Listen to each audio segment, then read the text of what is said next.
Hello, you beautiful souls. Welcome back to my channel. My name is Michelle. We talk all things life, love, spirituality, law of attraction, and all of that juicy goodness. Guess what's here? My money deck. Yay! This is called Messages from Money. It is money speaking directly to us. And every single message I channeled, and it's all from books that I've read. From what I've gotten in my meditations, from spirit. So it's like a combo of everything I learned about money and how it's a consciousness, it's an energy. And if we want to attract more, we have to do what money says. We have to befriend it. Confirmation, a plane is going by right now. And it's a little, it was sunny earlier today. It's like 50 degrees here in New Jersey. So I'm outside with my warm little blanket. I just went for my first walk since I've been home. It felt so good to be back in my normal routine. So we are going to pull from 3 different decks. We're going to do Messages for Money. We're going to do Micah Magic. And then we're going to do Spirit Animal, not Spirit Animal Wisdom, Spirit Animal Oracle. I don't know. I always mix those two up. Yeah, Spirit Animal Oracle. Okay. So let's start off with Messages for Money. What does money want you to do with it? I've already opened Sacred Space. I have my nice little Christmas setup out here. What does money want to tell you?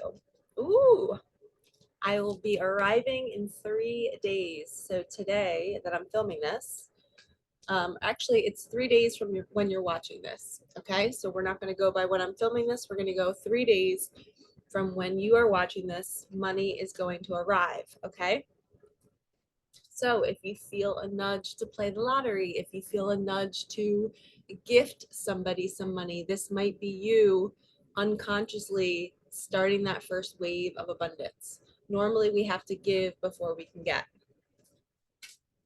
Okay. Ooh, did that one flip? Nope, it didn't. Okay, we're gonna keep going. I love the feel of this deck. It's so smooth. Oh, it says teach others about my energy. So money wants you to talk about it. It wants you to speak kindly about it. It wants you to teach others how to use it. And I always like to say, from my teachings and from my learnings, I think it was in 2018 or 2019, I wrote a letter to myself and I was like, I'm done with the poor me money story. Like, oh, I always need help and I can never make enough on my own. And my left eye, I have an eyelash in my eye, which is some sort of sign right now. Left eye is feminine energy. So this is for feminine energy out there. For you ladies who are playing the victim around money, maybe you think you need a masculine energy to come save you and to come provide for you. The universe provides for both the masculine and the feminine, and actually the feminine is the one that activates the abundance. So it is your job to learn how to co-create money on your own so that when you're in partnership with your divine counterpart, then you can manifest money together, and you've already learned how to do it on your own. So when you two come together, it's like double the manifestation energy. But if you can't do it on your own, you're not going to be in a partnership until you learn it. You might, but you might be distracted in that partnership and you might struggle to learn how to do it. I know so many women who immediately get married after they learn their money lessons. So money is saying, teach others. Once you learn it, it's your job to share the wealth, literally, the wealth of knowledge.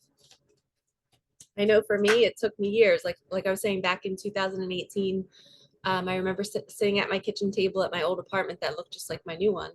And I remember writing a letter to myself saying, I'm done with this story. I'm no longer a victim. I don't need anybody to save me.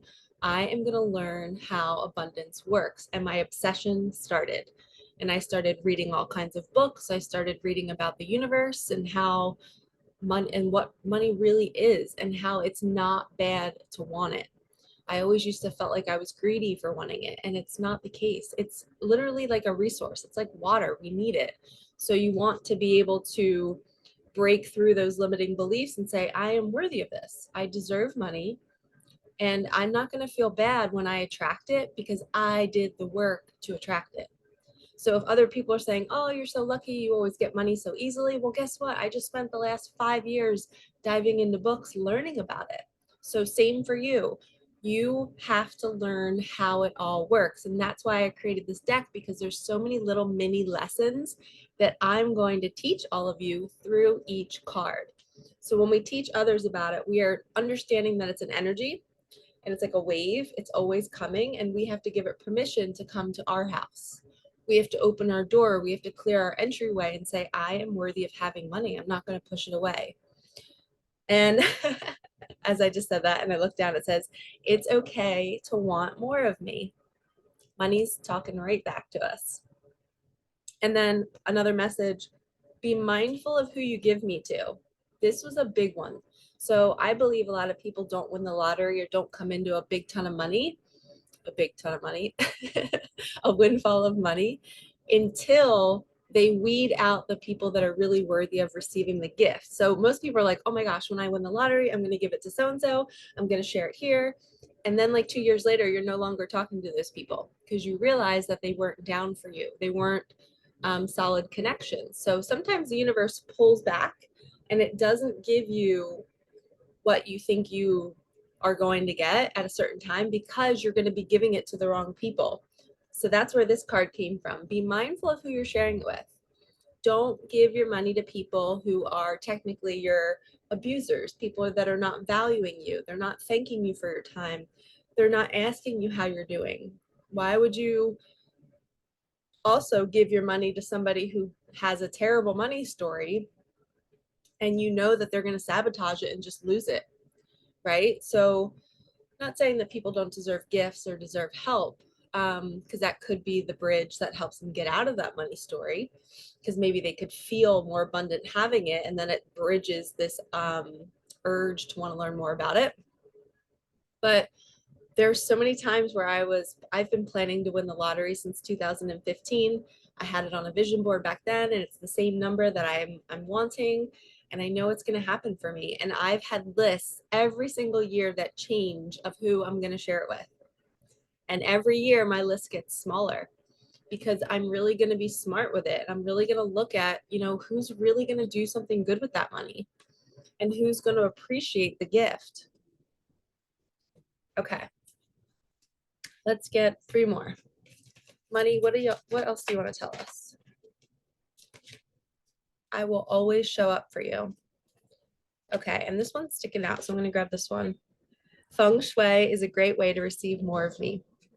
So understanding how to attract abundance using Feng Shui, there's so many videos on YouTube. I actually created one, I'll link it here, about cleaning out your entryway, adding gold into your home, finding out where your success zone is in each space and putting money in that success zone, putting money in front of mirrors to double it. Okay, there's little ways, little things that you can do that move energy in your home to say, universe, I give money permission to come into this house, to stay, to also share. And it's like this endless flow. But money is saying it will always show up for you. Even when you think you're not going to get that $50, $300, $2,000, whatever you need, right when you think it's not going to show up, you kind of surrender, and that's when it shows up. Okay, I think I said we were going to do 3 more. I don't remember. We're going to do 1 more.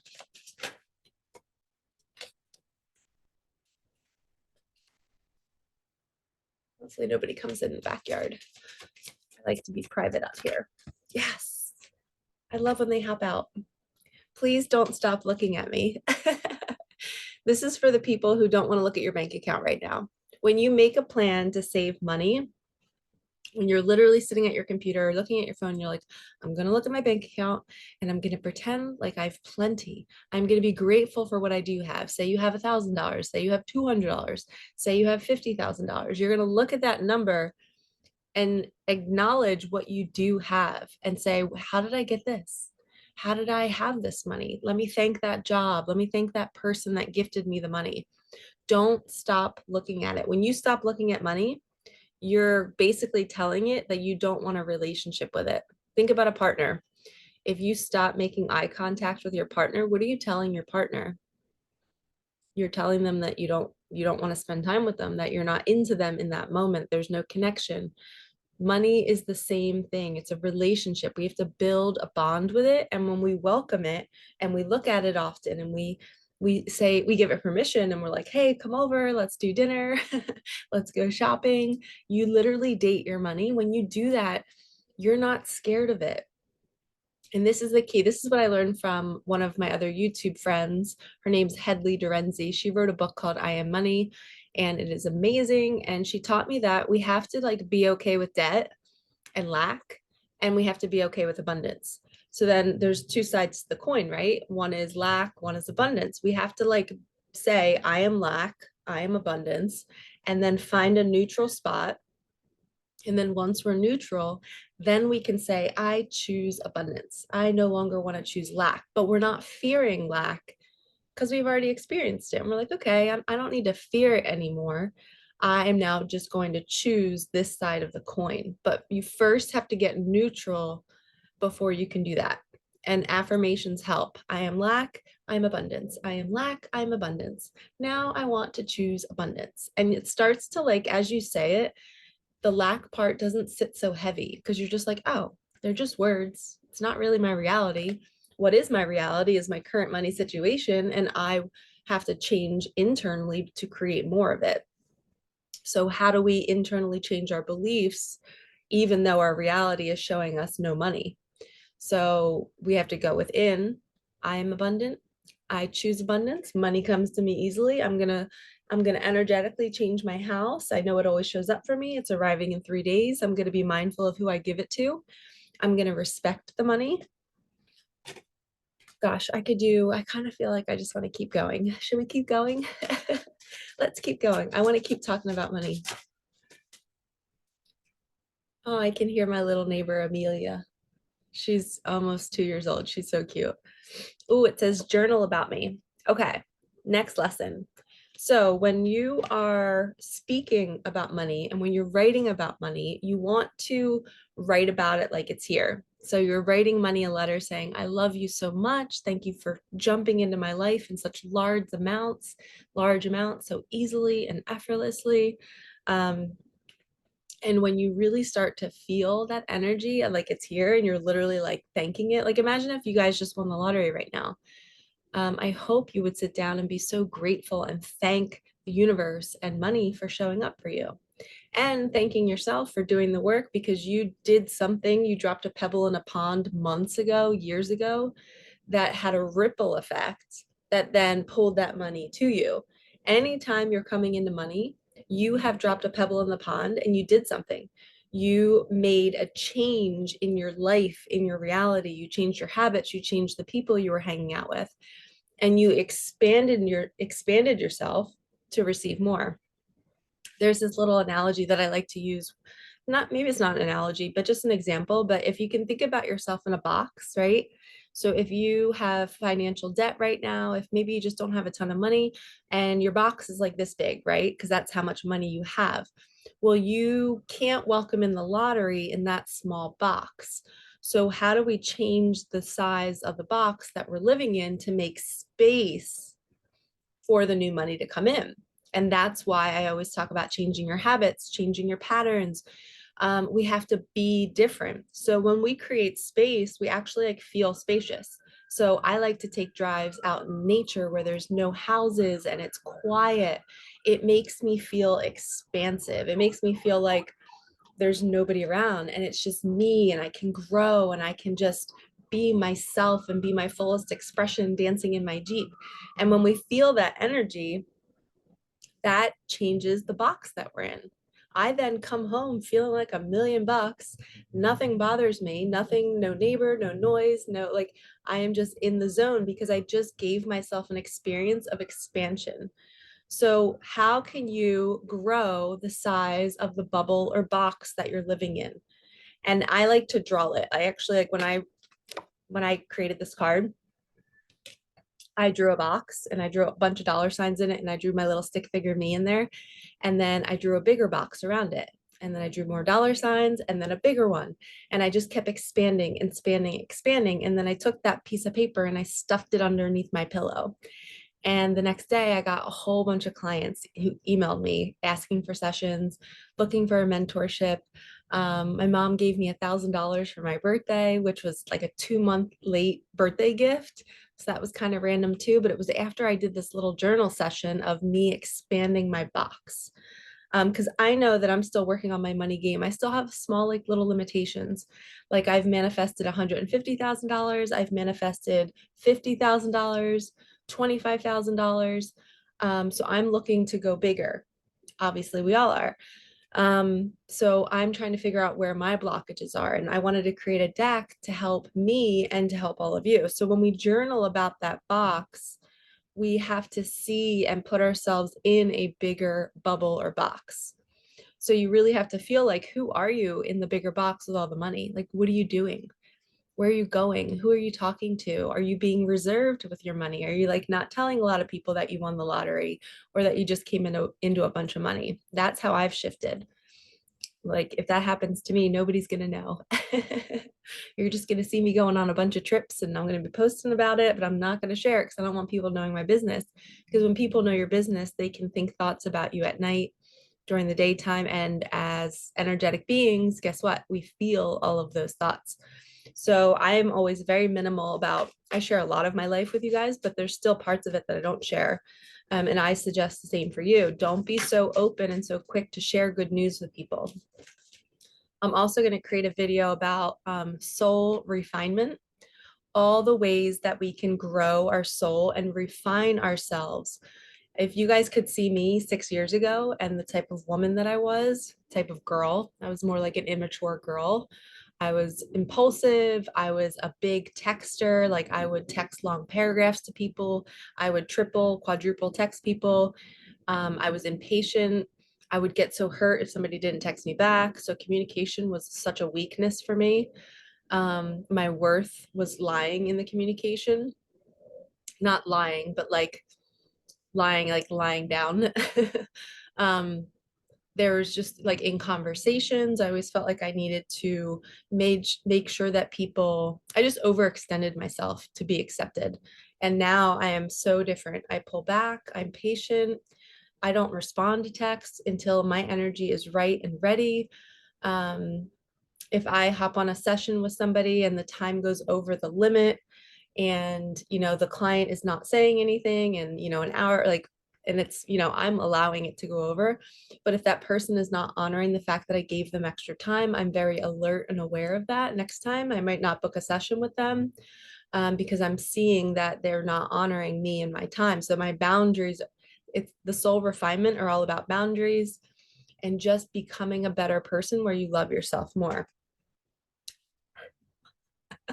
Use me to love, I thought it said love yourself, but it doesn't. It's use me to love your enemy. So sometimes we have people that have hurt us, and sometimes they come looking for help.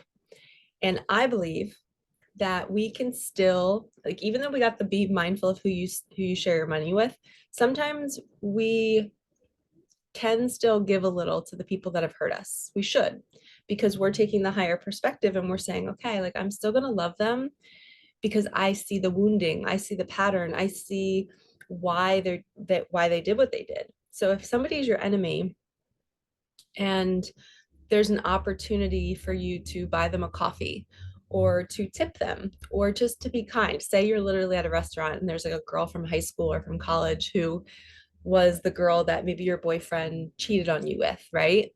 Are you not going to tip her, or are you still going to tip her because you're a kind person and she's being of service and she was maybe a great waitress, and you're going to let go of that grudge because you're seeing that that helped you grow? So use your money to still give love to where most people wouldn't. That's why I created this card, because I often do that. I always give love where it's very unexpected, and I challenge myself to move beyond the ego and still give a smile to people that have hurt me. I'm not allowing them back into my field to hurt me again. I'm just setting a boundary, but I am still loving people in all of their shit, because I'm not perfect and I've been through stuff too. So, and I haven't, like, we all haven't been perfect, but without those lessons, we wouldn't be who we are.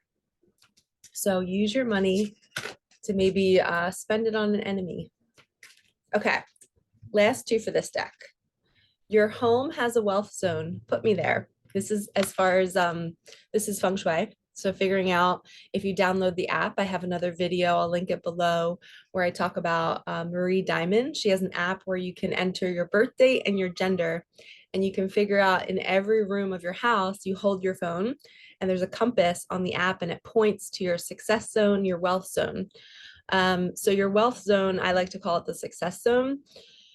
Mine is west. So whatever room I'm in, west is money and success. So I always want to have like $100 bills there. I always want to have pieces of paper with how much I want to attract, how much business I want to have. I'm going to have both my decks of cards in my success zone because I want more people to buy them.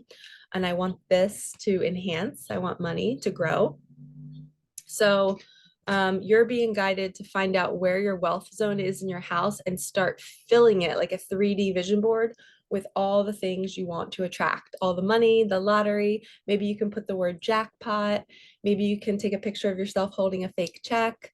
You can just do that all on, you can Photoshop that, which is super easy. You can use Canva too. And then, oh, we have last message, use me to enhance your car. So if there's somebody needs an oil change, if you need small little fixes, or maybe you can get like cool LED lighting around your feet. I just did that for my niece and her new Jeep the other day. I bought her all LED lighting. So every time she gets in at night, it's like a Christmassy vibe. But she can use it all year round because it has all different colors. But do something to enhance your experience in your car, because you get in your car a lot if you are driving. And we want, it's kind of like your third home. Your home is your second skin. And then your car is like your third skin, your third home. Your body is your first home, then it's your home, and then it's your car. So do something to enhance that. You could also put messages of money in your car, because that can be a constant reminder that you're abundant and you're going to shower other people. You're going to tip people. Every fast food place, every store that you go to, hopefully you're not going to fast food too much. But every store that you go to, you are literally being open to receiving gifts and to giving gifts. Okay, so let's thank money for all of those messages. Thank you, money. And this, I'm going to put the link in my description box for you guys to purchase this deck if you'd like some money magic in your life. I highly recommend. I think I did 70 cards. There's 70 cards in this deck. I was going to do 100 like Micah Magic, but I do struggle. I have tiny hands. So 100 cards is kind of a lot to shuffle. It's like my hands can barely get around it. Drink break. I have my blue raspberry drink today. Feels so good to be outside pulling cards. I haven't done this in a while. You are king or queen, never settle. Okay, so we're shifting away from money now. Now this is just a regular energy reading. We got our messages for money. What does Micah want to tell us? And Micah is my daughter, for those of you that don't know. She passed away in 2012 from a muscle disorder, and she was only 6 weeks old. Yay! She's saying hi. But also, that's for all of you. Somebody in your life has passed away and they're wanting to say hi to you. They're like, we love you. We're not going anywhere. We're over your shoulder. We can literally, I'm hearing that somebody needs to ask their loved one for money. Ask them for gifts, ask them for green lights, ask them for magic throughout your day. When I went to Florida, every step of the way, I was talking to my daughter. I got my whole lunch paid for by a stranger next to me at a bar / restaurant. And I literally looked at the lady and I'm like, I know this is my daughter working through you. She goes, I hope it is. She's like, you have such a beautiful story. Keep sharing it. And just the kindness that comes through people to you, your loved one is saying that that's them working through others to gift you things. Okay, we have meditate. Here, heal yourself and you help others heal. They need space. So I think this is you needing space to heal. And if somebody is going through some sort of healing, maybe you just uncovered a new trauma, maybe you're going through a breakup, maybe you're just learning about, I don't know, how you're functioning and why you do what you do and why you don't do things that you should do. That takes time. Like it's really hard to become aware of that side of who we are. and be like, oh man, like I have to change, I have to be different, I don't know how to do this, or this really is, I'm sick, I'm viscerally sick because I'm having this awareness of what happened to me as a little girl or as a little boy. So give yourself time and space to heal. And if you need answers, meditate. When I was on my trip in Florida, I was speaking to a guy friend of mine who he used to live in Tampa, and he's very much so into the healing world. He does retreats and he does ayahuasca all the time. And I've never done that. And he always encourages me to do it, but I'm like a scaredy cat and I'm scared to do it. But every night I wake up with fear in my belly, in my like solar plexus area. And I texted him and I was like, hey, can I ask your opinion on this? And he was like, I was like, do you think it's my environment? Do you think I'm not supposed to be living where I'm living? I was like, but it happened in Florida. And he goes, honestly, he's like, my intuition says it's from your childhood. So I meditated that night. I meditated, and that's when the memory surfaced of abuse in my childhood in the middle of the night in my bed. And that's where the fear comes from. So every night I was waking up feeling fear because as a little girl, I was living in fear in my bed at night, worried I was going to get abused or get hurt or get in trouble. Um, so my body viscerally was screaming at me saying, hey, this is still unresolved inside of you. So we're going to make you continue to feel this until you address it. So I have a session tonight with my mentor to address it. So I'm hoping that this solves the problem and that middle of the night fear kind of dissipates out my body. And believe it or not, this is how the healing journey works. I'm going to get an animal card on this too. For those of you, and I share my stories because I know that they relate to all of you. But when you are going through these healings and you meditate and you find your answers, and then you go to a healer and you get body work done, maybe it's Reiki, nervous system work, which is what I'm going to get done. It's called BEST, bioenergetic synchronization technique. And we tap into my subconscious and we pull the trauma out. But what happens is your body aligns with your healing. So I am literally physically sick today. I can't stop going to the bathroom, number two. And it's just literally like just coming out of me. And I think that's all of the healing. It's the energy from years and years and years of fear purging out of my system. So it's not ironic that that's happening right as I'm going through this deep healing of my solar plexus and my sacral chakra. So you might start to get ailments in the areas of where you're holding the fear, and your body will release it when you're ready. So I'm actually happy that I'm sick because I know that my body's purging it. And I'm like, yay, this is actually going to work now. I'm going to be free from this fear. Okay, we have porcupine, time for a beginner mind. Number 48. Cute little porcupine. And I feel like this is an energy of like, you feel a little prickly when you're starting something new or going on an adventure and you're just like, oh, this is all new to me. I don't know how to handle this. So be open to learning new things, be open to people, teaching you new things. If something feels foreign, then go towards it. Challenge yourself, put yourself out there. Number 48, that adds up to 12. And I just heard 12, 12, you're in the flow. Vulture, I said this earlier in a reading. This is the king energy. Nothing is wasted. Number 63, 9, a completion energy. So the vulture cleans up messes. So I kind of feel like, not to be TMI, but my body's going through a vulture mess right now. I literally like, the universe is cleaning up my body. It's purging out all the ickiness. I've literally not eaten a piece of food all day because everything I eat just goes right through me. So I'm like, why bother eating? I'm just going to give myself time to digest, or to not digest and just let things move through me. And it's even a risk that I'm drinking this blue raz drink right now because I just haven't really had anything, but it's just fluid. So whatever. And there's electrolytes and minerals in that drink as well. So FYI, the LMNT is what I use. But the vulture comes in and cleans up messes. So I'm hearing that like when you maybe are going through a breakup, new job, something new is happening, right? Time for a beginner mind. A mess usually occurs first. There's usually like this breakdown, this tower moment. You're switching homes, you're just changing environments. I don't know what it is. Maybe you're just leaving your job. The universe is going to like clean up all the details. It will align things for you. When you're going through a healing, your past loved one is saying that when you're going through a healing, they're going to be the vulture cleaning it all up for you. They're going to bring you the right people that you need. They're going to bring you the money so that you can rest.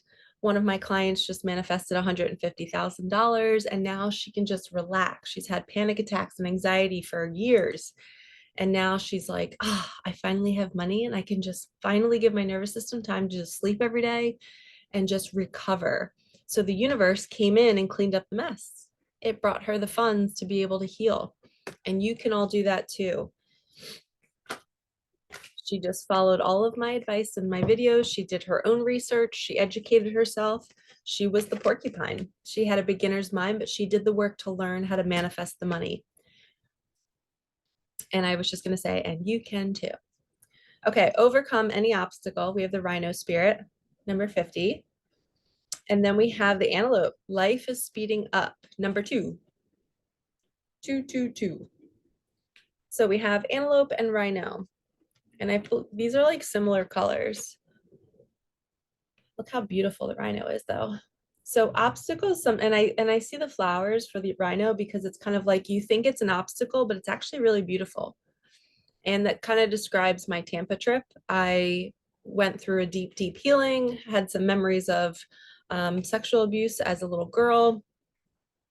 And it brought such compassion for myself. Like I am now like really thinking about, where I'm going and who I'm sharing my energy with and how I'm taking care of myself. And it seemed like such an obstacle at the time, but then now it's such a beautiful thing because it brought me closer to me.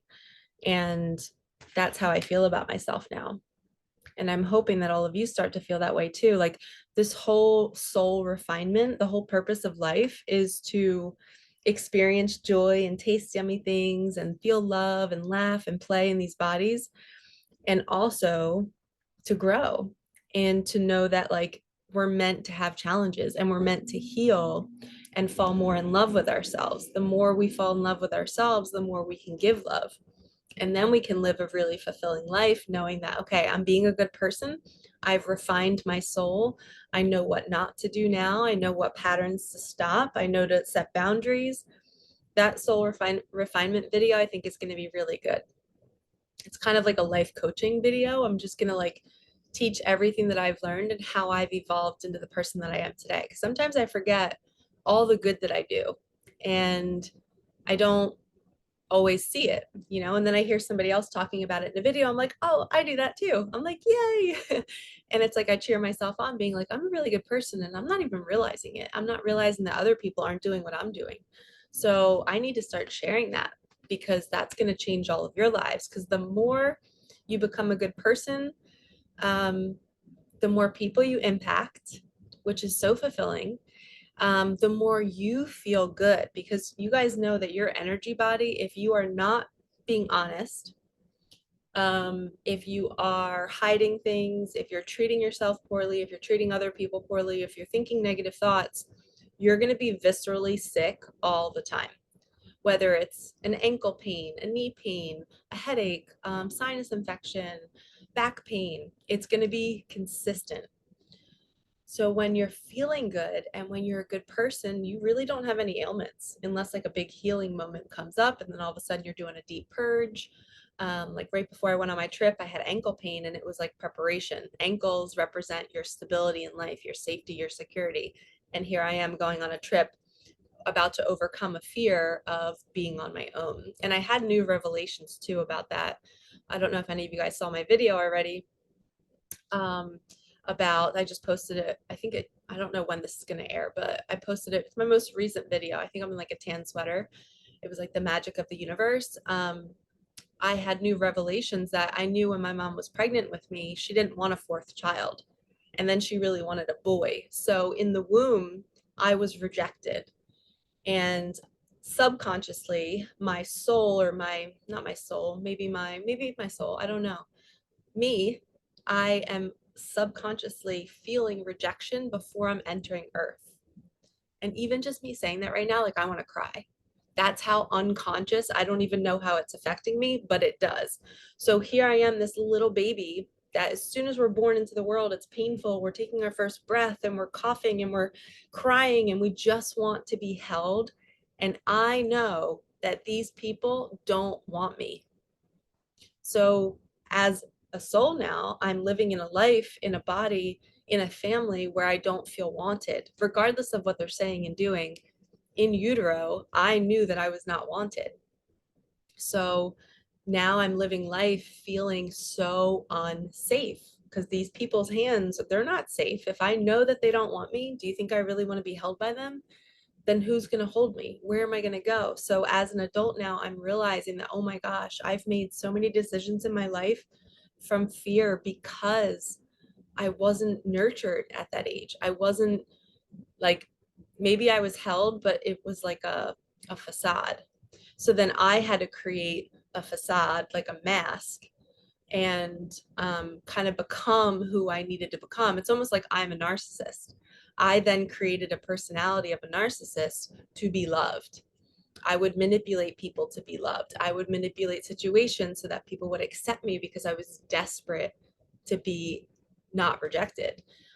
So I had all of these tendencies. That's why I want to do the video on the soul refinement, because it's me sharing how I came out of that energy, and I still struggle with it, but how I came out of that energy and how I am who I am now. And my mentor saved me. She literally saved my life and taught me all of that I was. And it was this character that I created. It's that little girl that was desperate to be loved and accepted. I would do anything. I would abandon myself. I would abandon my body. Um, I would say whatever, I would do whatever. And I was not a super sexually active person. I've maybe had sex with like maybe more less than like 10 people, and I'm 41 years old. So I don't think that's a lot compared to other people. But I was very, very timid with that. But I was very flirtatious. And it was almost like I was the tease that would make you believe that that was going to happen. But I would never go there because that would mean I would have to open myself up. So I was very, very selective about who I really let into my energy.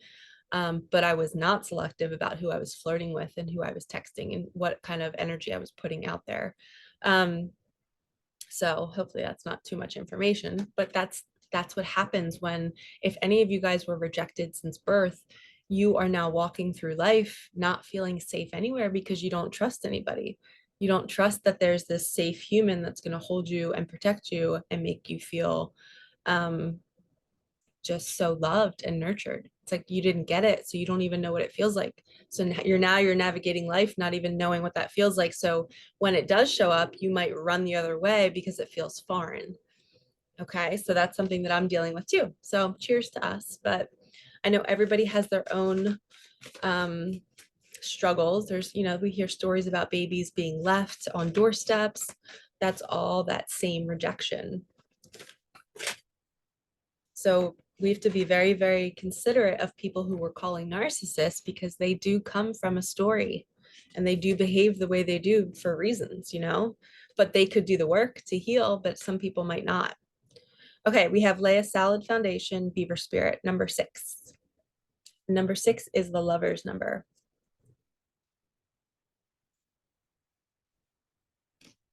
So laying a solid foundation, I think this is that energy of somebody going through a healing and you're re-establishing who you are. You're coming out of that energy of, oh, I used to behave this way, I used to do these patterns, and now I'm no longer going to do that, and I'm going to set a solid foundation for myself and my family. But this represents like working hard until it's finished. So this could also go total opposite spectrum, going back to the money. Somebody might be building their abundance for themselves and their family. They're working so hard, trying to figure out how to do it. But remember, we don't attract money with effort. We attract money with energy. And you have to befriend it and welcome it. And then it starts to flood into your life, wave after wave after wave. Okay, let's get a final message from money.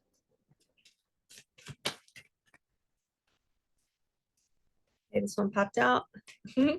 I love when you check on me. So this is the same thing as like when you look at your bank account or when you maybe when you see it more often, maybe keep money in your desk drawers, in your kitchen cabinet, or your kitchen like junk drawers. Have money available so that you're constantly checking on it, you're seeing it, you're protecting it, you're being so happy that you have it. When you're thinking about it more, you're going to manifest more. But make sure you're thinking about it in a positive, abundant way, and not like, oh no, I have to hold on to this money because I don't know when more is coming. If you're in that energy, you're pushing money away and you're telling it that you don't want it. So we have to welcome it. So that's why these messages say, like, check on it, look at your bank account, befriend me, let me know that it's safe to come in. All right, lovies, I hope you enjoyed that reading. Feels so good to be outside. I hope it stays this warm for the next few days. And yeah, that's it. Thank you so much for watching. Like, comment, subscribe. I will see you in the next one. All right, peace out.